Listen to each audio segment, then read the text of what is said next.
We all know how important it is to incorporate more fruit and vegetables in our diets. And what's in season is usually healthiest. What's in season this fall and every fall are apples. Now, you might notice that not all apples are perfect looking, or maybe they've been kicking around your fridge for a couple of weeks, but don't throw them out.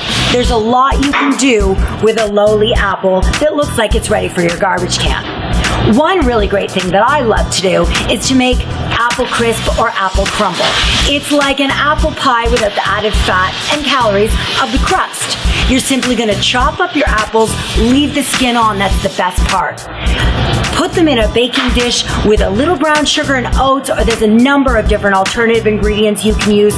Bake it up and you've got a great healthy snack full of fruit and not so full of calories. Now, on the subject of calories and recipes, one extra little ingredient that I want you all to add to your recipes next time is some discipline. I know, you're going to be tempted to eat the whole pan. Please don't. Instead, take some great little storage containers, package the remainder of it up, and guess what? You'll have a great little dessert or snack that you can incorporate in the rest of your diet all week long. Again, it's part of being organized and it's part of a healthy diet, incorporating that fruit. I love using suspension training systems as opposed to some traditional methods. Your suspension training systems come in all shapes and forms. Some of them, like this one, are attached bilaterally, so you've got a right and left anchor. Others, you might find, will have one singular anchor, and those are called unilateral training systems.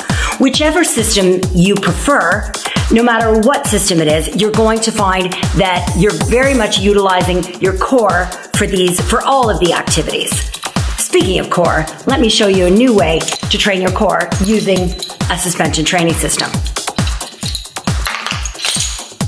We're going to start down here on the floor, and you're going to secure the top of your foot into your handle of the suspension system.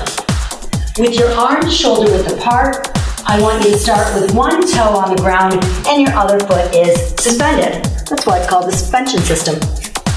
You're going to contract the muscles through your upper body and arms, pushing the floor away from you, but make sure your shoulder blades are relaxed back a little bit.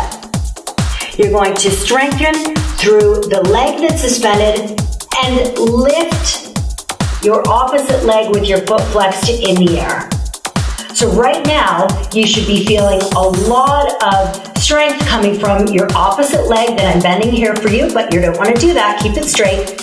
Right through your abdominals and upper body. Also, when you lower that leg down, you'll be aware that your glute was working when you had your foot in the air.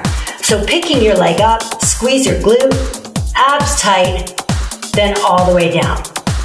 Now, you want to repeat this movement about 10 to 12 times. You can also superset in other abdominal or lower body exercises, or even do an upper-lower ab circuit.